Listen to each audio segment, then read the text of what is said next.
Welcome to another edition of Palmer's Pit. And today we have a special topic. Logan and I have chosen our individual top 25. Greatest tag teams of all time. That's right. And next week, for this guy right here's birthday celebration, we're going to have a special edition where we count down our top 50 single wrestlers of all time. So don't miss that episode. But for right now, let's get started with our top 25. Who's your number 25, Log? Stud and Bundy. Stud and Bundy. Why do you think they were such a great tag team? Oh my! Because when they were bad guys, Individual? Yep. They were great. They were really good heels as single wrestlers, and they had really good careers. I mean, Bundy was the main event of WrestleMania 2 against Hogan. So after that match, he combined forces with Stud, and they were a real threat to the British Bulldogs that year. So I agree. They were a good tag team, even though we just got done saying that we really didn't want to include too many tag teams with individual star power. That's why we didn't include people like Hogan and Savage as the Mega Powers or the Ultimate Maniacs, where you had Savage and Ultimate Warrior, because they ended up doing what to each other? They turned on each other to make a storyline. Yeah, most of the time those tag teams were just put together for storyline. Somebody turned on the other, and they ended up fighting each other. So these are tag teams that really were focused on tag teams, but there might be a couple exceptions, like the one that Logan just talked about. My number 25 was the Steiners. Now, Scott and Rick really started their careers out as a tag team. For me, they were a bit overrated. I wasn't a huge fan of them, but I have to at least give credit where credit's due. They did some really, really innovative stuff in the ring. Number 24 for me, I just got done saying I wasn't going to have individual single wrestlers. What do? But number 24, Hall and Nash, the Outsiders. And yes, they had great runs in the WWE as Diesel and Razor Ramon, but they made such an impact when they moved from the WWE to WCW as the Outsiders. I just couldn't deny them a spot on my 25 greatest tag teams. Who was your number 24, Log? It was the Valiant Brothers, Jimmy and Johnny. Who of those two guys, who was your favorite, Jimmy or Johnny for you? Oh, Johnny. You like Johnny a lot, I know. Well, you liked him as a wrestler, but you also liked him when he became the what of the Dream Team? Manager, and I have Cake and Valentine and Johnny Valiant LJN. He has the Dream Team with the manager Johnny V in his LJN collection. And, you know, for me, Jimmy, of course, ended up being a kind of a mid-card singles wrestler in NWA as a Boogie Woogie Man. But when they were a tag team in the late 70s, they were really something to watch.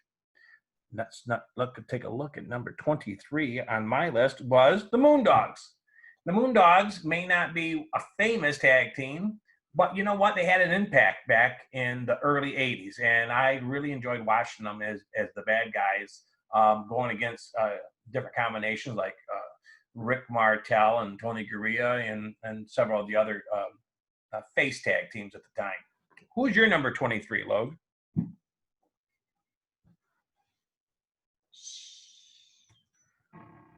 Dudleys? The Dudley Boys. Why don't you like them as much as some of the other people might? Because Devon and them, they thought they were overrated. Even that they got a really good ladder match with Edge and Christian. And the Hardy Boys, yeah. But their act, at least in the WWE, got a little bit boring. Remember, Devon, get the tables. Yeah, it got a little bit boring, and I thought that they were a little overrated. But boy, they had a lot of championships. All right, so let's see. What was my number 22 for me? The Blackjacks. Blackjack Mulligan and Blackjack Lanza in the 70s. Hands down the best heel tag team, probably of at least the 70s, if not of all time. I really enjoyed the action that they brought to the ring. Who was your number 22, Log? Let's see. Oh, Hardy Boys. Hardy Boys. Now, explain to all those tag team enthusiasts out there why the Hardy Boys weren't a little bit higher on your countdown, in your opinion. Because Jeff Hardy basically did all the work. That's your opinion about that. And To a degree, I have to understand. and Matt Hardy ended up going with Lita. Yeah, his contribution to Jeff in the tag team division was really quite remarkable. But if you look at the work that they did, Jeff really was the person that the spotlight was really on, and he became, of course, a much more successful singles wrestler. So let's take a look at my number 21. That would be the Rockers. Jannetty and Michaels won the AWA Tag Team Championship. They never officially won the WWE Tag Team Championships. And they were really high flyers, and they were great workers as a tag team. So they have to be in the top 25. But I just have other tag teams that I thought were a little bit better. Who was number 20? You did your number 22, the Hardys. Number 21 for you is? Harlem Heat. Stevie Ray and Booker T. Go ahead, talk about them. Why did I not put him higher? Let's give the answer. Because Booker T did the same that I told about Jeff and Matt. Gotcha. Booker T did all the work. Yeah. So while they were a good tag team, I think what happened is the singles career that Booker T had took and kind of made it appear as if Stevie Ray may not have contributed as much as in their tag team run. So I think that you're right. It kind of made them not look as great of a tag team because it seemed like Booker T did a lot of their work. I have to agree with that. My number 20 tag team of all time, Volkov and the Iron Sheik. I know. Some of you are like, what are they doing on your top 20? Well, let me tell you something. In the mid-'80s, when Volkov was out there for the Soviet Union and the Iron Sheik was out there for Iran, there was not a hotter heel tag team of that time or perhaps of any time. They really had great feuds with the likes of Rotundo and Wyndham, the pretty American boys going against the Russian and the Iranian. It made for some great tag team matches, for sure. So now your number 20 is, let's see here, who'd you put number 20? 20. Hey. Road Warriors. Now listen to what he just said. He said the Road Warriors at number 20. Why? Yeah, why? Because other people think Demolition copied the Road Warriors. And you like the Demolition better. Yeah. So I think that what happened is Logan is a person that really enjoys Demolition. And when he heard that they were supposedly a knockoff the Road Warriors, it kind of got this guy here a little bit sour on the Road Warriors because he's a Demolition fan. So I understand that completely.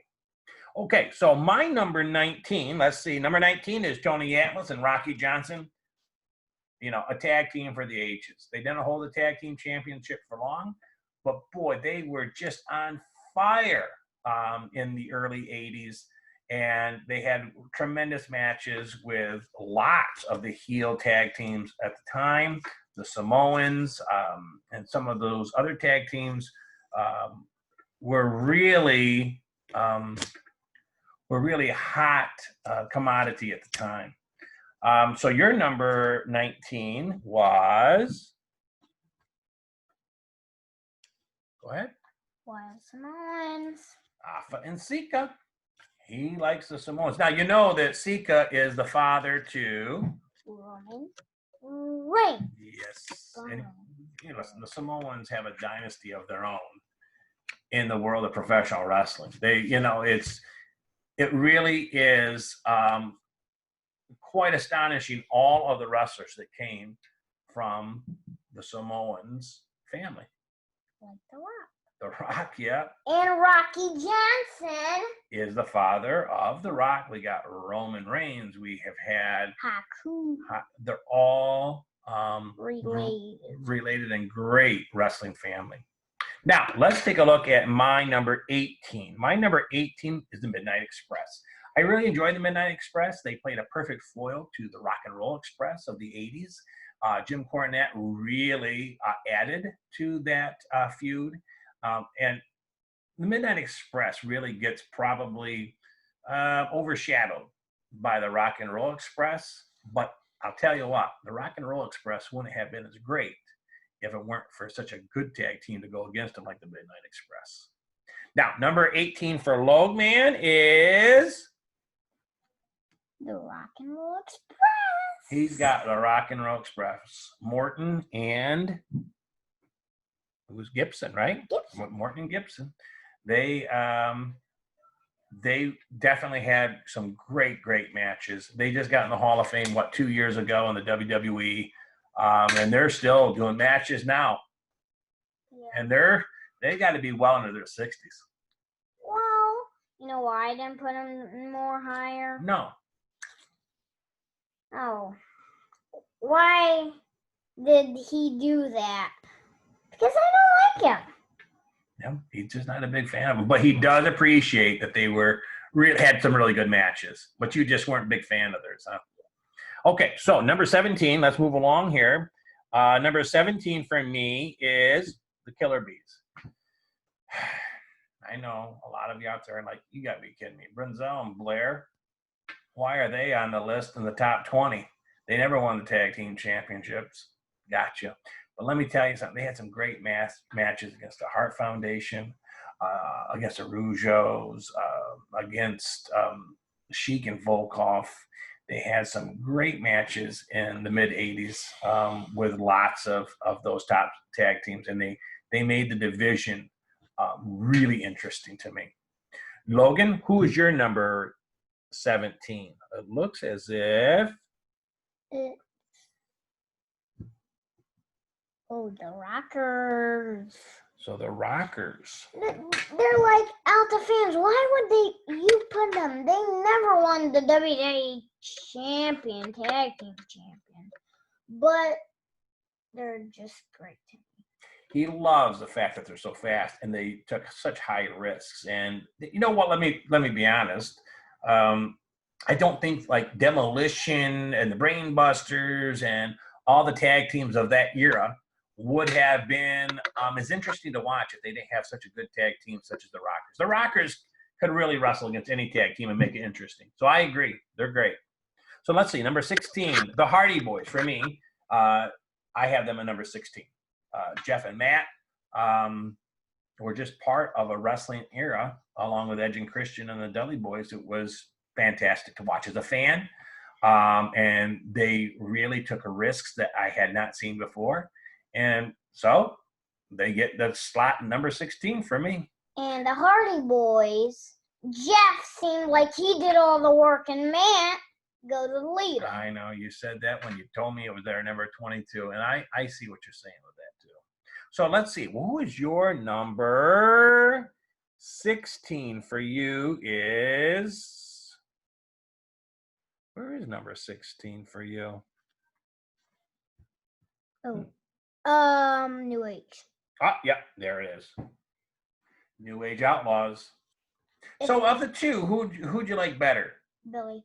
And if you want to see him on this background. Yeah, right there underneath, behind Logan there is the Road Dogg and Billy Gunn. You have him at number 16. It's interesting because number 15, I have the New Age Outlaws. And you know, part of the story for me was the fact that at that time, when they came together as New Age Outlaws, we had Billy Gunn, who had just gotten out of the gimmick with the Honky Tonk Man as being Rockabilly, which was awful. And you had, of course, the Road Dogg coming off the gimmick as the road agent for Jeff Jarrett. So they really were struggling in the singles scene. And then they got together as a tag team, and boy, they really exploded. And then they became part of DX. DX. Yeah, DX. And then then their fame went even further, and they really were an exciting team to watch, especially in the Attitude Era. They were entertaining. So number 14 for Logan is Outstanding, yeah. So, NWO Outstanding. Yep, NWO Hall and Nash is his number 14. But for some reason, it looks like, did we skip your number? Yeah, we skipped your number 15. Your number 15 is Brain Busters. the Brain Busters, which was who? Tully Blanchard and Arn Anderson. Of course. And we know that they were probably even more famous with being part of the Four Horsemen. And Arn Anderson Was also in another tag team. and Forsters and Tully Blanchard and Arn Anderson go to the Four Horsemen. Yep, they were in the Four Horsemen. Of course, Larry Zbyszko was Arn Anderson's tag team partner as part of the Enforcers. So let's take a look at my number 14. I have the Valiant Brothers there. I have Jimmy and Johnny, and Jerry for that matter, at number 14 for me. They just really defined the 70s in the tag team division. The Blackjacks did as well, but there was just a presence about Jimmy, Johnny, and Jerry that really wanted you to watch them get beat because they were really good at being the heels. I enjoyed them. Your number 14, we just went over. Your number 13, boy, we're getting close to that top 10. Your number 13 is British Bulldogs. Boy, you know what? They were not, like, especially Dynamite Kid. He was not the tallest, but boy, did he take high risks. It messed up his brain. It did mess up his brain, unfortunately. He really kind of sacrificed his body to entertain fans, and his later part of his life was kind of depressing. But he really put everything on the line to make us entertained, and he did that for sure. Now, number 13 are the Dudley Boys. Again, I got sick of their act of Devon get the tables and Devon get the tables and ECW heritage and so on, that I really got kind of sick of early on. However, I cannot deny the number of championships they held between the two of them is, I think it might be the highest number of reigns in the history of tag team. So that alone gets them higher on my list. Logan's number, his number 12 is Sheik and Volkov. Sheik and Volkov. He loves Sheik and Volkov, don't you? Yeah. You know why? They made really good bad guys. Yeah. And the other thing is, Iron Sheik was legitimately tough. He was in the Olympics, exactly. And he was really tough. And when he come to Volkov and Sheik, they were really good because Iron Sheik, matter of fact, won the WWE champion. He did. And they were pretty strong singles wrestlers. I mean, he was a former heavyweight champion. So when they got together, they seemed like they were going to be a tough team, and they were for sure. Yeah. Now, my number 12 for me, the British Bulldogs. Again, Davey Boy and the Dynamite Kid brought a style at the time that was so complementary to other tag teams of that time.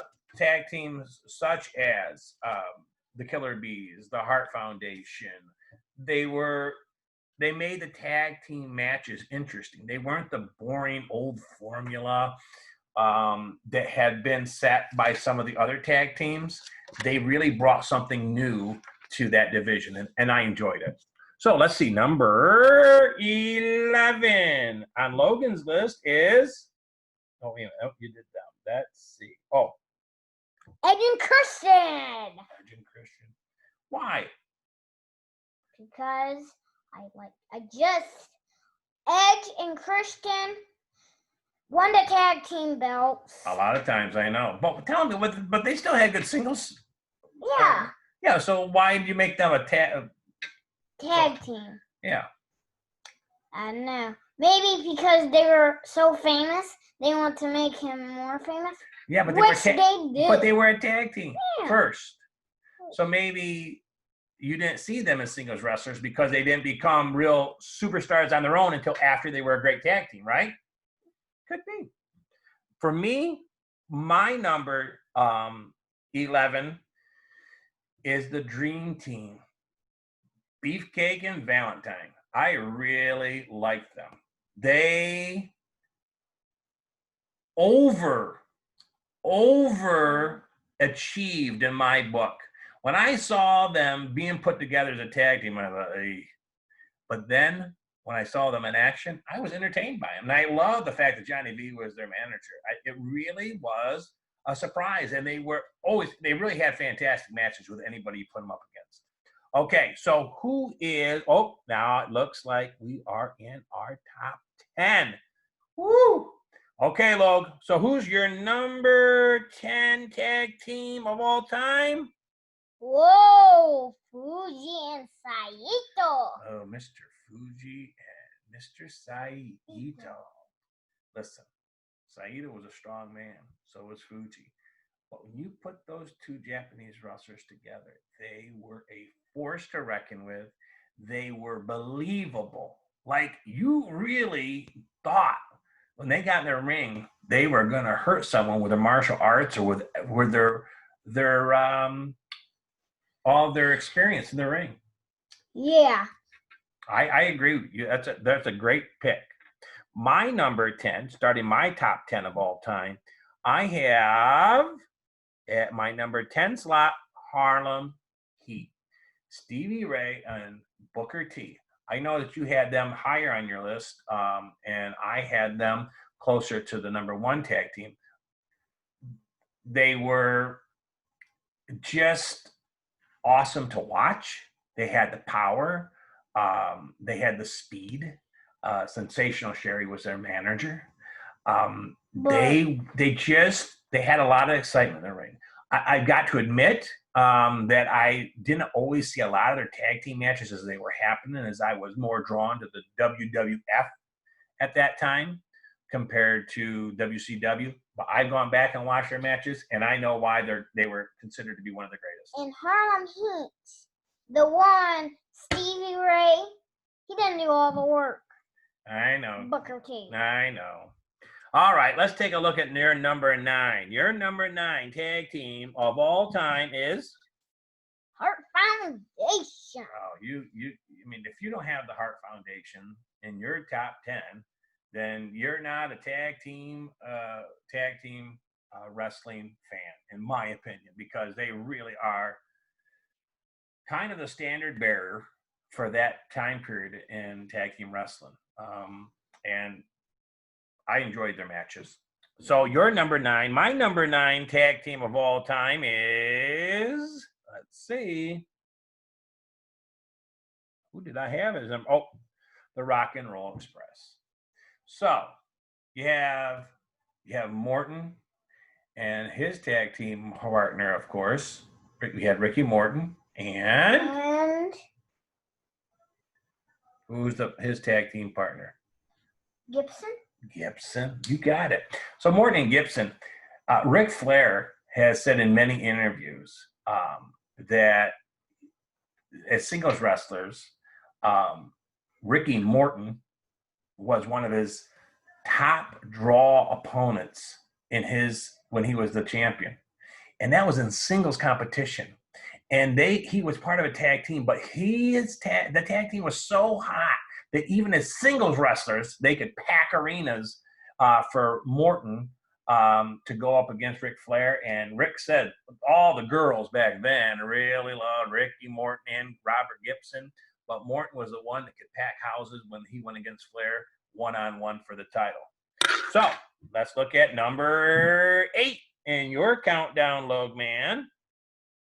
Tony Atlas Rocky Johnson. Well, you just like how fast they moved and the power. I mean, really, they were a powerful tag team. And they were tag team champions. Yeah, and they moved around quick. Remember how fast Rocky Johnson did those punches? Yeah. The Soul Man. Oh man, he was cool. I agree. I can't argue with that placement actually. My number 8, Edge and Christian. And I guess I alluded to the fact earlier when Logan had mentioned them. They started out as a tag team when they were part of the Brood with Gangrel, and then they stayed as a tag team. And they didn't have their success as singles wrestlers until after they were a tag team. It wasn't they were singles and then formed a tag team. They started as a tag team, which in my book gives them the credentials to be in the top 10 because they really started their careers out as just a fantastic tag team.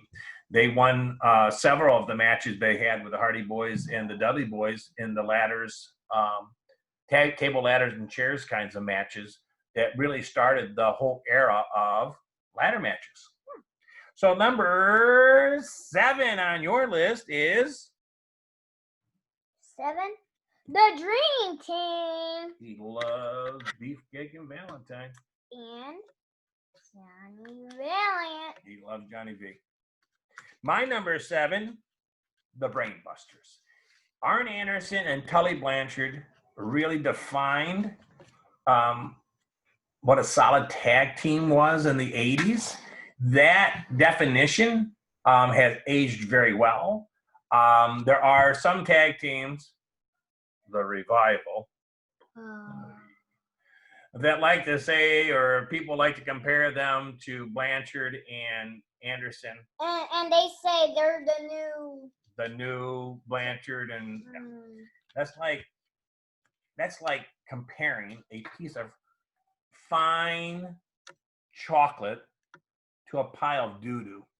Give me a break. Okay, let's go on to number 6. Your number 6 is?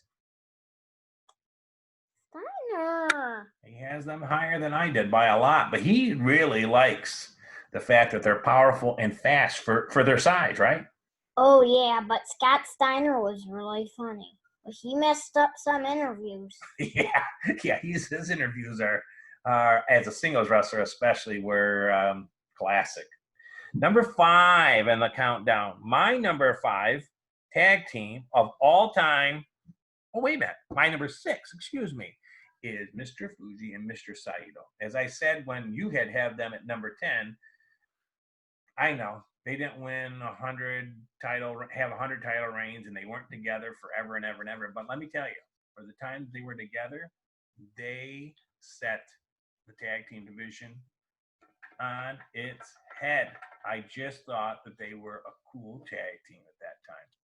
Okay, your number 5 is Demolition. You better say your act of contrition. Yeah, Demolition.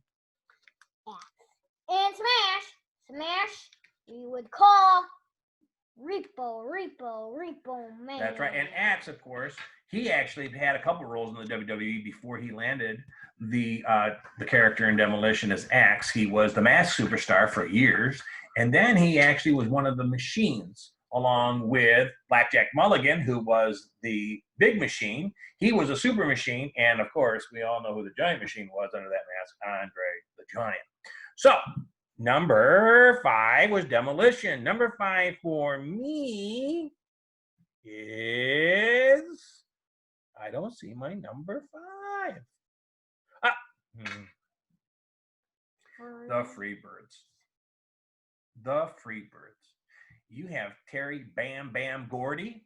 You've got Michael P.S. Hayes, and you got Buddy Roberts. And I know people are going to want to know why I don't have Jimmy Jam Garvin on there. But I'm going to go with the original group. They really, I mean, think about it. In the 80s, they were like this rebel group, bad guys that really set the Texas territory on fire by going against the Von Erichs. And their feuds, the Von Erichs and the Freebirds, top 10 feuds of all time. They were fantastic. I love that combination for sure. And now number 4. Logan, number 4 for you is? The Killer Bees, like you say. I did put them in there because I just love the Killer Bees, and especially Killer Bees.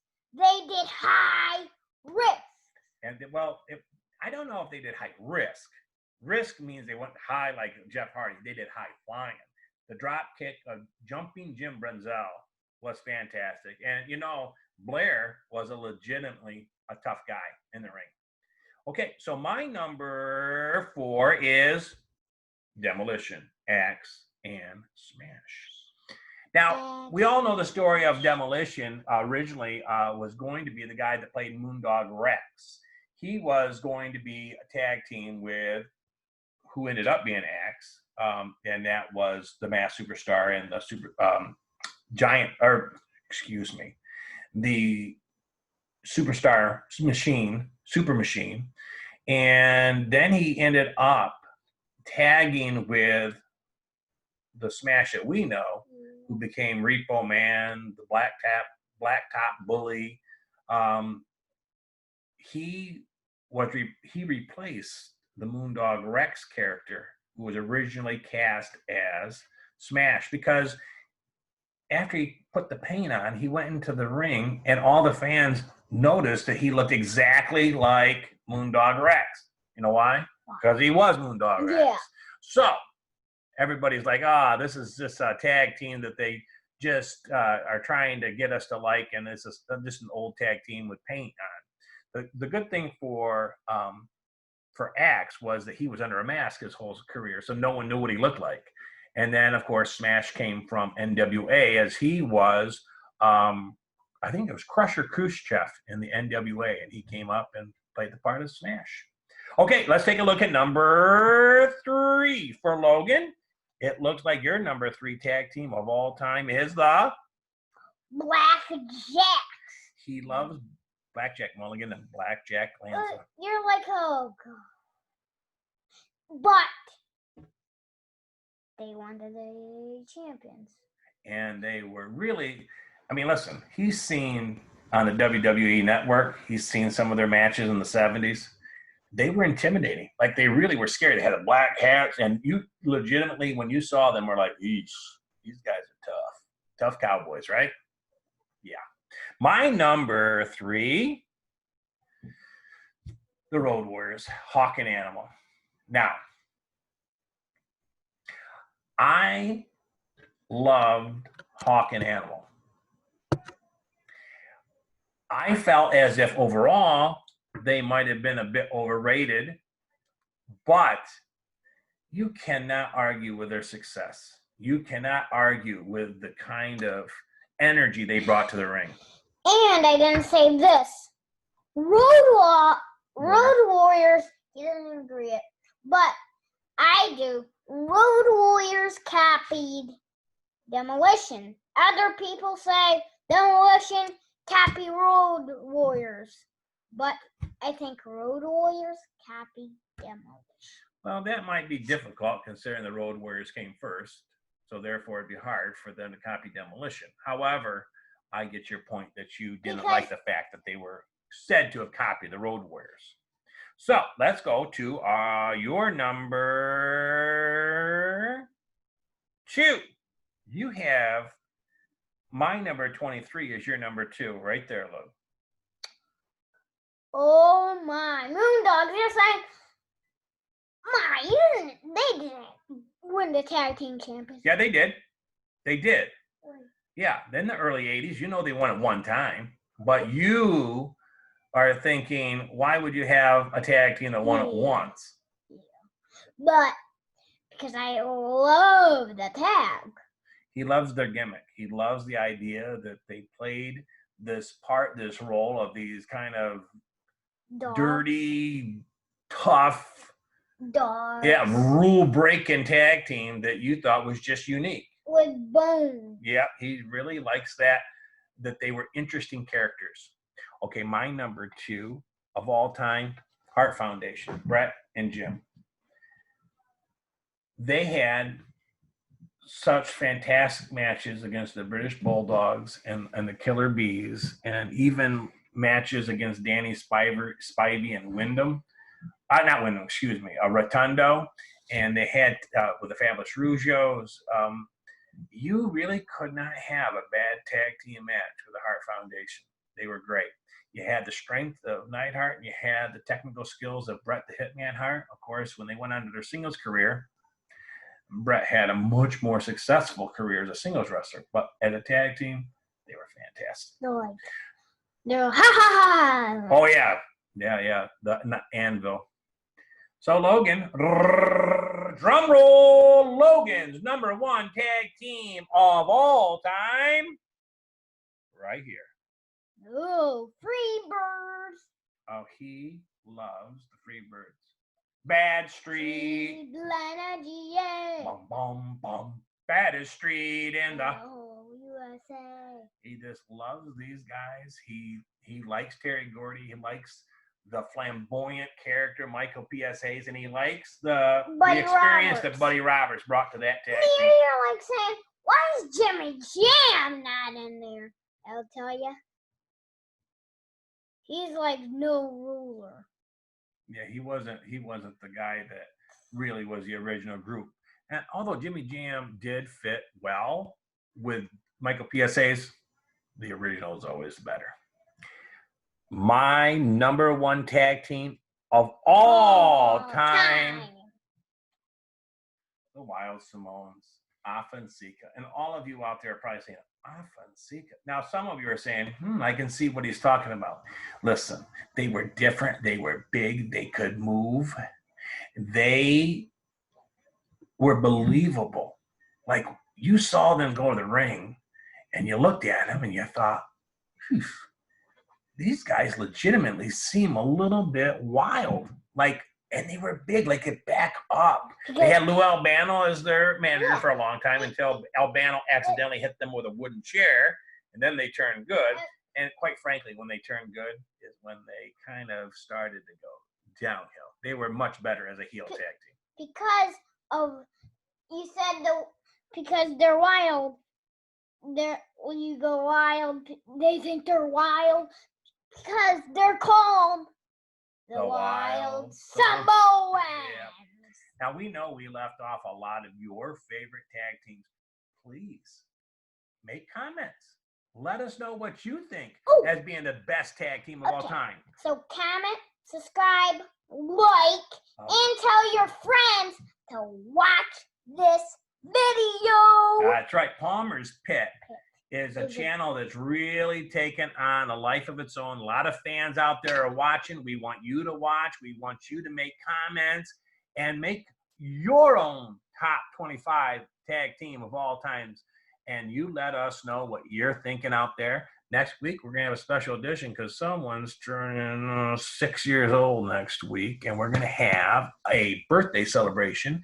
And we're going to have a special edition, our top 50 singles wrestlers of all time. Promise we'll go through them a little bit faster than we did these tag teams this week. But for now, for Logan and I, what are we going to say to them? See you later and take care. Yeah. Bye-bye.